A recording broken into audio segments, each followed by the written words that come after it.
Muy buenas tardes a todos. Nuevamente nos da mucho gusto estar aquí en otra sesión de Citnova Talks, esta ventana que se abrió durante la pandemia para difundir, divulgar temas científicos, tecnológicos e innovación, desde Hidalgo para pues, todo el mundo, y también para hacer el repositorio de información de emprendedores, de talento hidalguense, mexicano, y pues es un gusto estar el día de hoy con ustedes, con un gran científico, investigador, el doctor Eduardo Garza Villarreal. Doctor Eduardo, qué gusto saludarte. Muchas gracias Gracias, por gracias por la estar, invitación. por compartir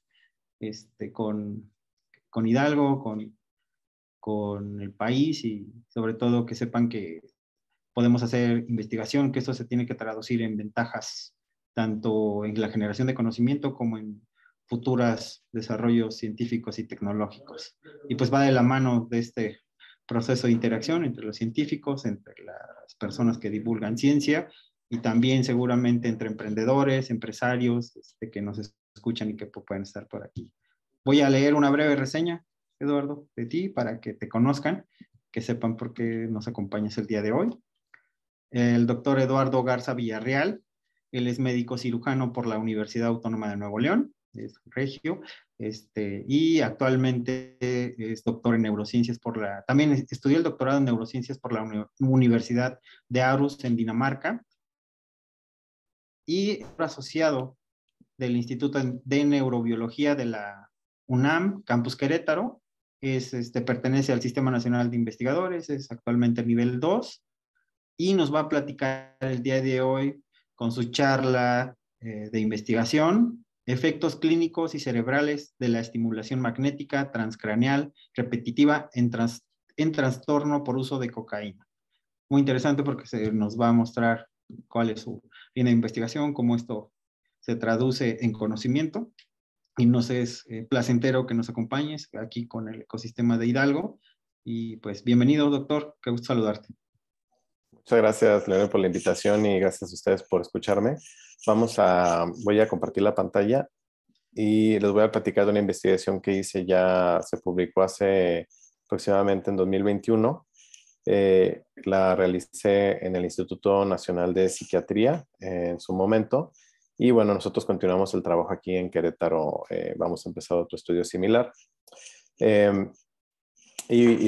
Bueno, las preguntas me comentó Leonel que van a estar ahí para que las escriban, entonces cualquier duda me pueden comentar. Yo trabajo aquí en la UNAM en el Instituto de Neurobiología en Querétaro. Tengo mi laboratorio que es el Laboratorio de Neuropsiquiatría Computacional y Translacional, también le llamamos Cilantro Lab, que lo que vemos nosotros son las líneas de investigación que son de abuso de sustancias y dependencia, biomarcadores de neuroimagen, que voy a hablar un poquito de eso, y neuromodulación. Es parte de la presentación de hoy. Bien, entonces, el trastorno por uso de cocaína es muy común en México, a pesar de que no se haya escuchado tanto, sí es muy común. Cocaína puede venir en forma de cristal, por ejemplo, que es el crack normalmente, o puede ser más pura. La droga es estimulante y es la segunda más usada en México. Aproximadamente 3.5% de la población la utiliza, de acuerdo a la última medición. Y en el mundo también es relativamente común. En México sobre todo se usa la forma de crack, que es básicamente así. Y lo que hace normalmente la cocaína es algo que lo que hace es bloquear la recaptura de dopamina, que es un neurotransmisor o un químico cerebral bueno, al bloquear la recaptura, lo que hace es que siga más en el cerebro y eso hace bueno, que siente ese placer de usarlo. Y muchas drogas trabajan de la misma manera, ¿sí? En la recaptura de dopamina, si no es que la mayoría, y por eso se siente, por ejemplo, con el alcohol, con el tabaco, etcétera, es muy similar. Y la desventaja del crack, del uso de crack, es que el high es más corto, o sea, la sensación que sienten los pacientes de euforia es más cortita que la cocaína, más pura, entonces tienden a consumir más y es más barato, entonces es más fácil de conseguir. El problema de las drogas en general es que pues tienen un alto costo económico en la salud, en la familia y en toda la parte social, y entonces lo que queremos es pues tratar de rehabilitar a los pacientes, porque son pacientes en general para nosotros. De hecho, la forma en que vemos las adicciones es como o la dependencia como una enfermedad que pues debe ser tratada. Entonces, se cree o se piensa, de acuerdo a investigaciones, que las adicciones tienen varias fases, ¿sí? Entre ellas la intoxicación, ¿sí? Que es cuando una persona consume la droga varias veces y comienza tiene una sensación de recompensa al usar la droga, se sensibiliza el cuerpo al uso de esta droga. Después que se acaba el efecto, sí, aquí está la parte de intoxicación y las regiones cerebrales relacionadas a ella, no me voy a meter en detalles ahorita de esto. Eh, Después tenemos un efecto negativo después de consumirlas porque pues disminuye rápidamente esta dopamina y pues se siente mal la persona en la abstinencia. Sí, hay un efecto negativo en la emoción, sobre todo, se deprimen a veces incluso. Y después tenemos una parte de preocupación, la parte del ciclo de preocupación en donde la persona empieza a tratar de buscar la droga otra vez. Cuando es muy grave, pues hay una falta de control completa para conseguirla, al hacer lo que sea. Y pues la persona si vuelve a consumir, pues vuelve otra vez el ciclo. Y esto se le ha llamado como el ciclo de la adicción, que aparentemente es el mecanismo por el cual sucede. Y pues involucra muchas regiones cerebrales. Ahora, el problema principal es que la mayoría de los pacientes, ¿sí? No pueden dejar de consumir. Y esto, pues, obviamente no es culpa de ellos 100%, digamos, también es algo biológico que se ve en la adicción a cualquier tipo de droga. Y vemos que las recaídas son del 40 al 60% de los pacientes. Entonces, muchísimos recaen no hay un tratamiento, ¿sí? No hay drogas específicamente para cocaína, no hay ningún medicamento aprobado por la FDA actualmente y el éxito de tratamiento es bajo. Entonces, se requieren otros tipos de tratamientos que puedan ayudar. Actualmente, generalmente se utiliza terapia cognitivo-conductual, hay otro que se llama manejo de contingencias, grupos de ayuda, que es lo más común en México, y también farmacológicos, pero ninguno aprobado por la FDA, es decir, ninguno les va a quitar esta adicción. Entonces se requiere investigar diferentes tipos de tratamiento. La neuromodulación es una técnica que se utiliza en medicina desde hace tiempo en diferentes tipos de enfermedades, sobre todo se empezó a usar con depresión y básicamente es una estimulación del sistema nervioso, ¿sí? Por medio de descargas eléctricas. Lo que hace el estimulador afuera del cráneo es generar una corriente eléctrica dentro del cerebro, ¿sí? Utilizando corriente, ¿sí? Aquí, en esta parte, en la que llamamos bobina. Después, el mismo magnetismo alrededor de esta corriente eléctrica produce en cierta distancia, produce corriente eléctrica adentro del cráneo, en la corteza cerebral normalmente. Y entonces esto es lo que hace el efecto de estimulación, ¿sí? Y en general, la estimulación magnética transcranial pues no es invasiva porque utiliza, como les decía, se pone afuera del cráneo y induce esta corriente eléctrica.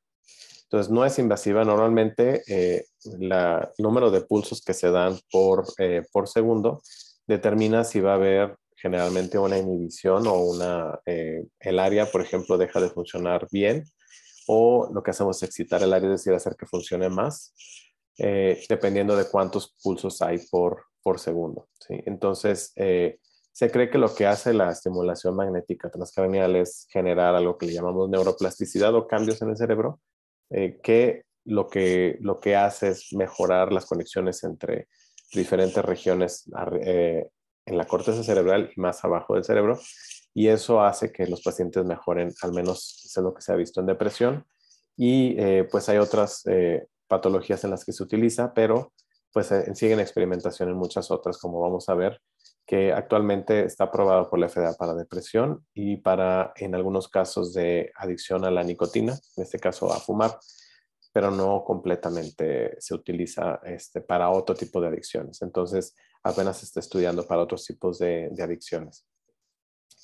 Ahora, los estudios que han utilizado estimulación magnética transcranial para ver si funciona en pacientes con adicción a cocaína son pocos. Y estos son los más recientes y otros los más recientes que no menciono aquí. Pero bueno, lo que se ha visto es que la mayoría de los estudios, aunque no tienen un doble ciego, algunos sí lo tienen. El doble ciego pues es donde tenemos un grupo control o un grupo placebo en donde se les dice que se les da el tratamiento, pero en realidad no se les da el tratamiento para quitar lo que llamamos el efecto placebo. Y esto nos da la certeza de que funciona o no el tratamiento clínico. Y entonces lo que se ha visto es que pues aparentemente funciona, disminuyen el número, las muestras de orina con cocaína, disminuye la percepción de apetencia, que es algo que la necesidad de consumir del paciente. En general parece que funciona, pero realmente no ha habido tantos estudios como para estar, como para que sea certero que esto funciona, ¿no? Y entonces, ¿por qué podría funcionar? Hay estudios en animales que han demostrado que al menos la estimulación en ratas, por ejemplo, de este circuito, ¿sí? Que es un circuito relacionado con las adicciones, lo que hace es aumentar la abstinencia de la droga, en este caso fue un estudio con cocaína, y disminuir la necesidad del uso de droga o la apetencia. Esto se vio ya en animales desde hace tiempo y se cree que con la estimulación magnética transcranial en humanos está pasando algo similar en donde estimulamos un circuito que es parecido en ambos animales. Los humanos también somos animales.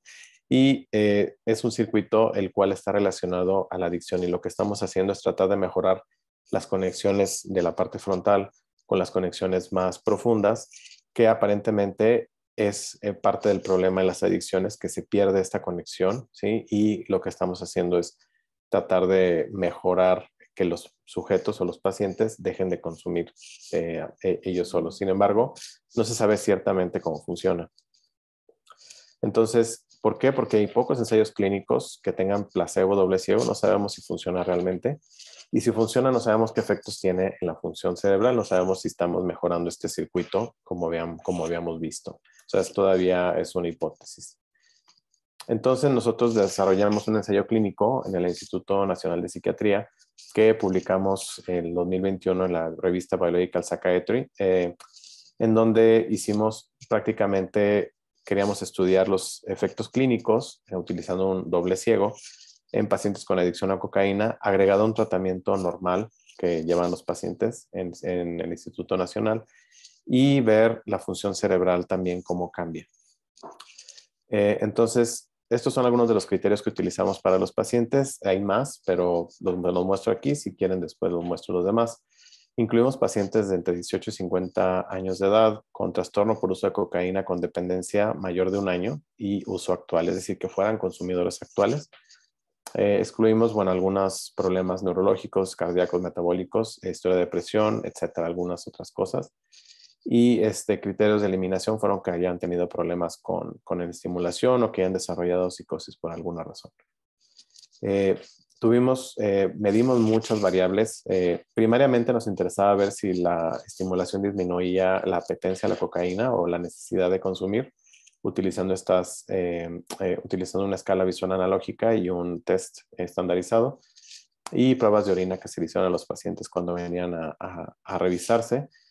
Y secundariamente nos interesaba también pues si bajaba la impulsividad, porque los pacientes con adicción a cocaína tienden a ser muy impulsivos, problemas psiquiátricos, síntomas psiquiátricos como depresión, ansiedad, si disminuían, si mejoraba su calidad del sueño y en general algunas otras que no voy a mencionar porque son bastantes.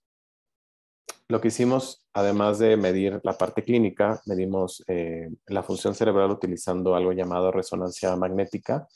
Y la resonancia nos permite estudiar la función cerebral y en este caso optamos por una técnica que se le llama en reposo, donde el paciente no tiene que hacer nada dentro del resonador. Y lo que medimos es cómo se conectan funcionalmente diferentes regiones cerebrales. ¿A qué le llamamos función? En este caso, la resonancia funcional mide cambios hemodinámicos que están relacionados a la función eléctrica del cerebro. Y entonces, mientras más relacionadas estén entre sí, pues más conectividad se piensa que hay. Entonces, la técnica se llama conectividad funcional en reposo.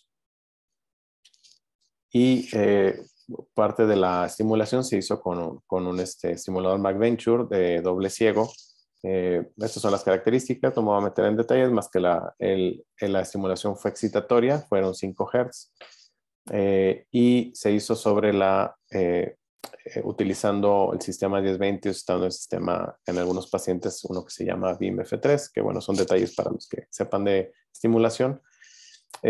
Simulamos la corteza prefrontal dorsolateral izquierda de esta manera. Este es un ejemplo de cómo se estimuló. Y estos son los puntos donde fue la estimulación en el cerebro. Y lo que obtuvimos fue una medición de la, digamos, más o menos en la media de todos los sujetos donde se estimuló. Y lo que queríamos hacer para estudiar la función cerebral fue, obteniendo aquí donde fue el área de estimulación, haciendo digamos, obteniendo dónde fue la media de estimulación, dónde se estimuló más o menos en todos los sujetos, pudimos obtener una medición de cómo se veía el campo eléctrico en la corriente eléctrica, cómo se dispersa aquí en el cerebro. Y entonces esto nos va a ayudar para nuestro análisis en un momento. El diseño del estudio fue un ensayo clínico a doble ciego, entonces tenemos un grupo que aleatoriamente se asignó el paciente a un grupo activo o un grupo sham, que es el grupo placebo, en donde no se le daba estimulación como tal, pero los pacientes pensaban que se estaba estimulando. Los detalles de esto los puedo comentar también cómo se hace, pero en general tenemos una fase doble ciego que fue de 2 semanas, en donde antes se tomó variables clínicas que ya mencioné y la resonancia magnética, y después se hizo lo mismo a las 2 semanas. Después de eso, todos los pacientes entraron a una fase que le llamamos abierta, un open label, en donde aquí las estimulaciones fueron diarias, ¿sí? Aquí las estimulaciones fueron por semana 2. Y esto se mantuvo hasta los 6 meses. Entonces, seguimos a los pacientes por 6 meses para ver si seguían, pues, cómo seguían sus síntomas. Se les tomó resonancia y la parte clínica también hasta los 6 meses. La forma en que hicimos el análisis de la función fue aprovechando que existe el proyecto del conectoma humano, en donde lo que se hacía o lo que se sigue haciendo es tomar resonancias de personas sin alguna patología, personas sanas. Se obtiene la conectividad, los mapas de función cerebral, y con eso nosotros podemos calcular una conectividad que le llamamos normativa o una conectividad funcional normal, o lo que se vería en la mayoría de las personas. Tomando en cuenta que queríamos ver la conectividad de esta región donde estamos estimulando contra todo el cerebro, obtuvimos estos mapas en donde lo rojo es mayor conectividad positiva y lo azul es mayor conectividad pero negativa. Es decir, cuando estas zonas estuvieran fluctuando de una manera, estas estaban fluctuando al contrario. ¿Sí? Perdón, no sé si todo va bien en la presentación. Me salió un anuncio aquí que apenas estaban viendo mi presentación. No, sí se está viendo sin ¿Todo problema. va bien? Ok, gracias. Sí, no, pero me ha pasado que me quedo hablando y después pasan cosas. No, todo va bien por acá. Te Ok, escuchamos gracias. perfecto. Entonces, esto básicamente lo que muestra es la red de esta región, que es la dorsolateral prefrontal izquierda, donde estuvimos estimulando, ¿sí? Entonces, toda esta red es la que se estaba estimulando cuando nosotros estimulamos esta región. Esa es la idea. Pero estos son personas sin patología. Entonces, utilizamos esta red como base para entender cómo se conectaba, cuáles serían los cambios, si es que hubieran cambios cerebrales que hubiera funcionales después de la estimulación. Entonces, terminando el estudio, pues empezamos a ver los resultados, ¿no? Entonces, a las 2 semanas, ¿qué sucedía? Primero, de 171 pacientes que obtuvimos desde el inicio, excluimos 117 porque no llenaban los criterios. Es decir, fue un screening muy, muy estricto para obtener, digamos, los pacientes específicos que necesitábamos. Entonces nos quedamos con 54, de los cuales 30 se fueron al grupo activo al azar y 24 al grupo placebo. De esos, al final, algunos se salieron, entonces al final nos quedamos con 24 sujetos o pacientes en el grupo activo y 20 en el grupo placebo.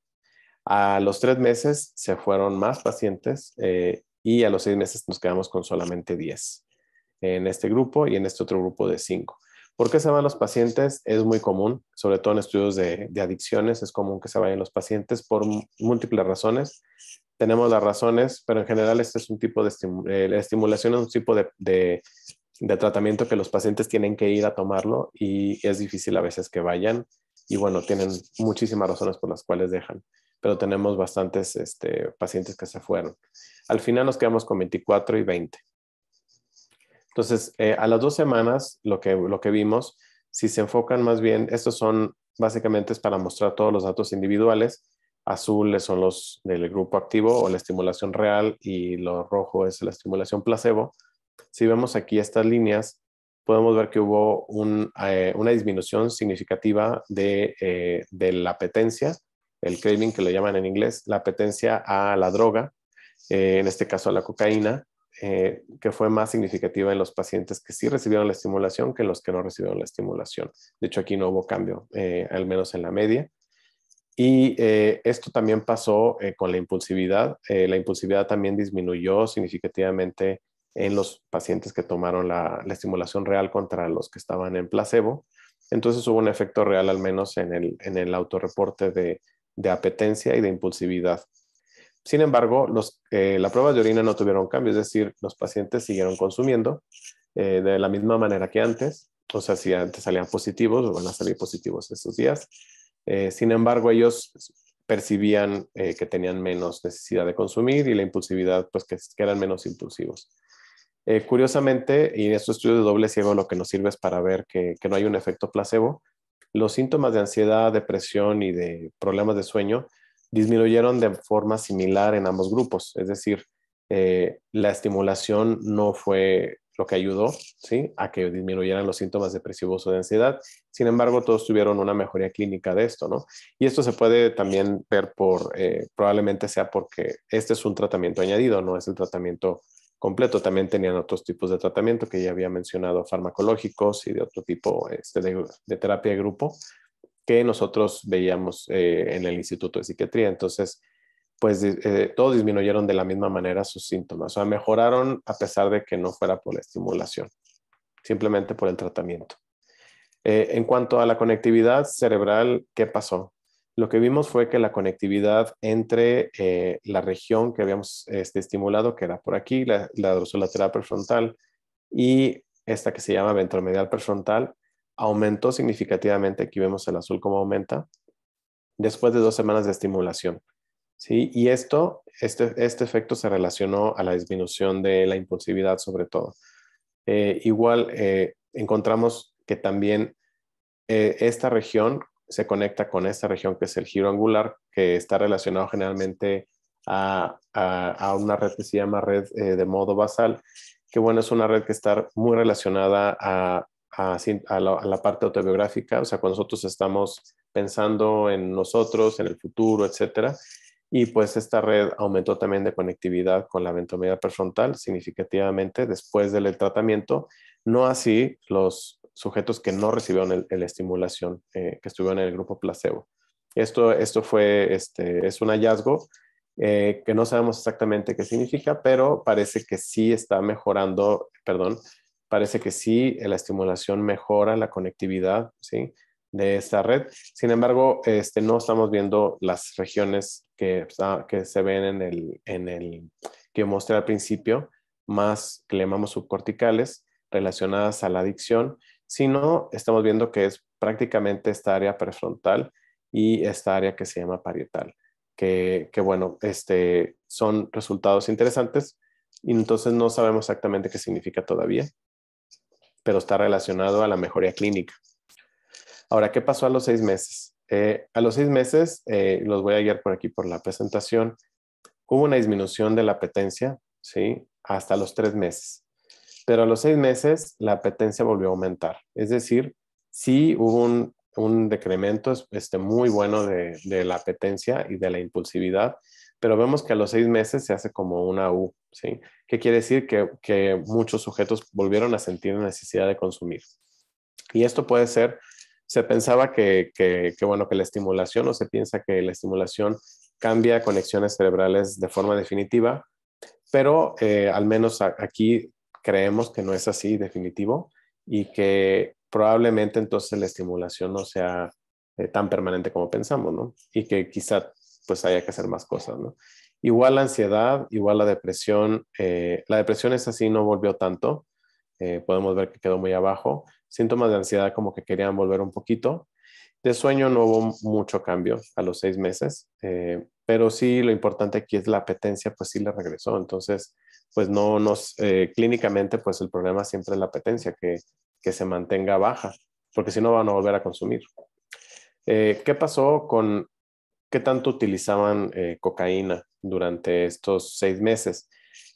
Nosotros no teníamos medidas de orina hasta los 6 meses, sin embargo, sí teníamos otra medición que se utiliza mucho en psiquiatría para medir la frecuencia de uso por mes y gramos por mes. Esto es una entrevista clínica que hacen los clínicos que se relaciona mucho con el consumo y se ha medido con cómo se relaciona con la medición de orina, que es la más objetiva, y se ha visto que sí se relaciona mucho estos variables con la medición de orina de cocaína. Entonces lo que vimos fue que en general hubo una disminución muy grande del consumo, ¿sí? Aunque algunos sujetos que están acá arriba, por ejemplo, pues no disminuyeron tanto, ¿no? No les funcionó a todos, esa es la respuesta.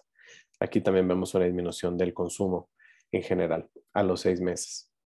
¿Qué pasó con la conectividad a los 6 meses? Esta conectividad entre la región que estimulamos y esta región prefrontal, y de igual manera siguió aumentando, a los 3 meses disminuyó un poco más y a los 6 meses prácticamente volvía a como estaba al principio.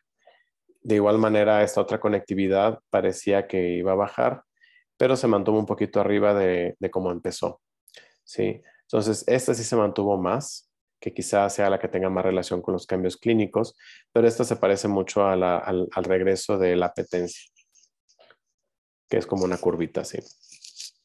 Entonces, el resultado principal es que, pues, en la estimulación magnética transcranial sí disminuyó la apetencia e impulsividad en estos pacientes, sin embargo, no parece haber disminuido mucho el consumo a las 2 semanas. Hubo un aumento de la conectividad cerebral entre las 2 regiones que mencioné, que son la dorsolateral prefrontal, que fue la que estimulamos, izquierda, y la ventromedial prefrontal, que es otra región prefrontal relacionada mucho a la inhibición, es decir, que es detenerse a la hora de consumir, que puede estar relacionada a eso. Y estas 2 regiones también que están relacionadas, como les decía, con la red de modo basal, una red que se ha visto que si está mal, básicamente hay algo patológico en el cerebro. Y en general, la conectividad, ¿sí?, de estas regiones se relacionó más a la impulsividad que a la apetencia. Es decir, que quizá tenga que ver más con la parte de la impulsividad que sienten los pacientes que en la necesidad de consumir. A los 6 meses, como ya mencioné, se mantuvieron a 3 meses los cambios que vimos, pero disminuyen otra vez a los 6 meses. Es decir, a los 6 meses parece que hay una regresión y probablemente volvieran a consumir los pacientes.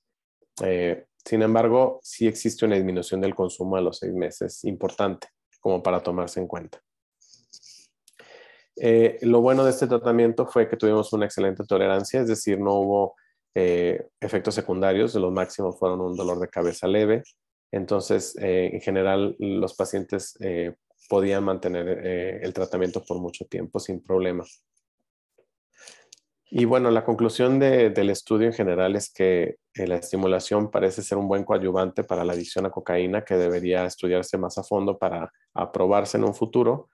Y los efectos en la función cerebral son inmediatos, pero parecen disminuir a lo largo del tiempo, por lo que habría que también hacer estudios para ver qué es lo que está sucediendo y cómo evitar este regreso. Pero al menos en 2 semanas sí hay un efecto inmediato que quizá pueda utilizarse como un tipo de tratamiento de rescate, por ejemplo, para iniciar un tratamiento farmacológico, clínico, etc.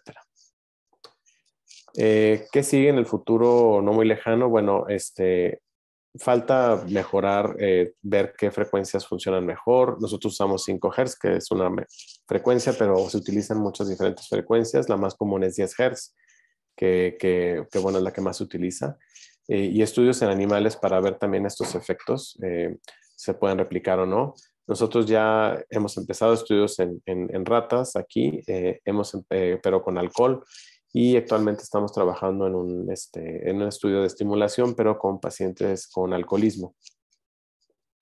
Y nada más quiero agradecer pues a mis colaboradores, todos ellos que trabajaron, mis estudiantes también, los técnicos del instituto, los clínicos que trabajaron en este proyecto. Y pues gracias a ustedes por escucharme. Y cualquier pregunta, duda, pues estoy aquí para responderla y si tienen, aquí tienen mis correos para comunicaciones. Gracias. Muchas gracias, doctor. Muy interesante el trabajo que estás haciendo de investigación clínica, sobre todo investigación básica, y para saber cómo funciona el cerebro, este mundo que tenemos todavía por delante. ¿Qué opinas para el estudio en neurociencias? ¿Cuál es el futuro de investigación en México desde tu punto de vista? ¿Lo ves fértil o cuál sería tu perspectiva en el campo de neurociencias? Bueno, en neurociencias creo que hay bastante potencial aquí en México. Digo, como siempre tenemos los problemas económicos que tienen casi todos los países en desarrollo, sobre todo en investigación.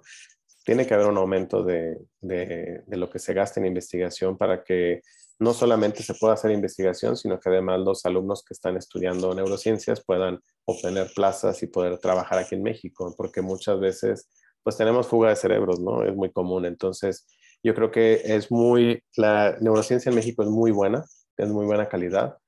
Solamente creo que falta apoyo económico mayor, eso es lo que yo creo. Entonces, sí, creo que sea muy... Y es importante también que, por ejemplo, se involucren los clínicos en investigación científica básica y viceversa, ¿no? Que la gente que está trabajando en ciencia básica también trabaje en investigación de este otro tipo, ¿no? Y desde esa perspectiva, como has estudiado el tema de consumo de cocaína, y esto va a llevar normalmente lo asociamos a gente joven. ¿Qué va a pasar con estas personas que vamos a envejecer o que van a envejecer y que con ese consumo de cocaína, Ujú. qué medidas preventivas o de salud se podrían hacer para contrarrestar o ayudar a que tengan calidad de vida? Pues bueno, eso es lo que creo que se está intentando. Digo, las políticas ahorita de tratamiento, pues han sido hasta cierto punto coercivas. Ahorita creo que se está tratando, lo que he visto es que hay un cambio en la forma en que se trata a los pacientes, que no sea como algo, pues algo malo, ¿no? Que se vea como una enfermedad. Entonces, la ventaja de eso es que podemos darles tratamiento médico más que darles, porque muchas veces teníamos pacientes que no querían venir al estudio porque tenían miedo de que nosotros fuéramos a mandarlos a la cárcel, ¿no?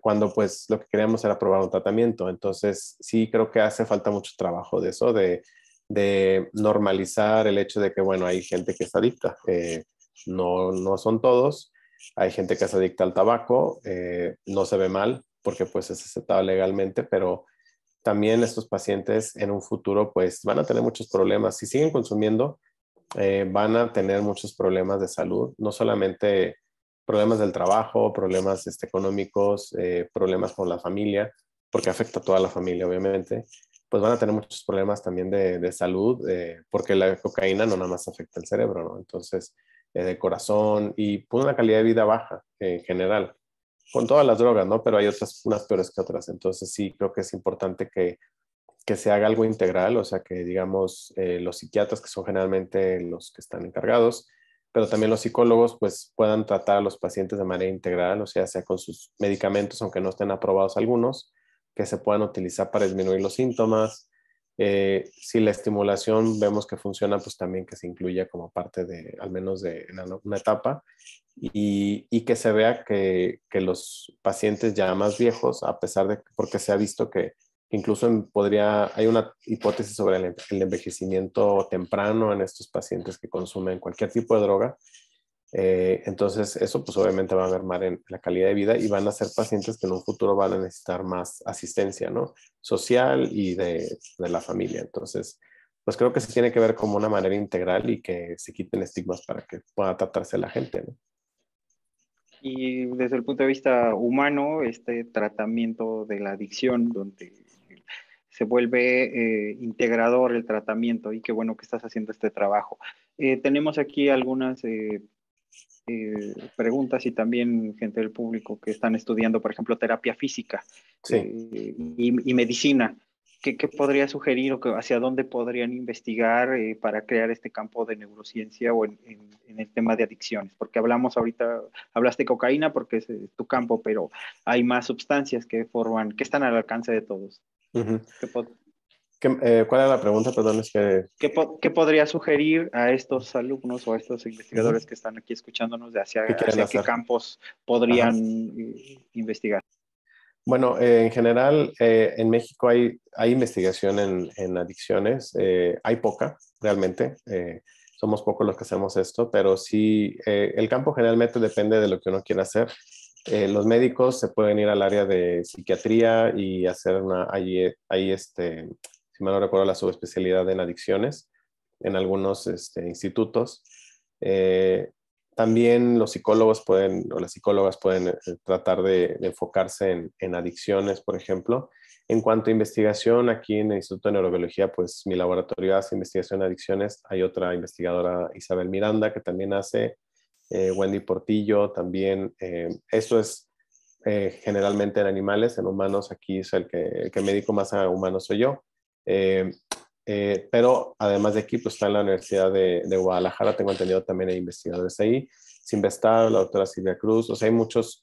¿Qué se hace? ¿No? En general hay investigaciones clínicas que son humanos, entonces te tienes que ir a la parte médica, a medicina, a estudiar posgrados que tengan que ver con neurociencias, pero pues desde el punto de vista de adicciones. O te vas a la parte de animales, que también es necesaria para poder encontrar mejores tratamientos.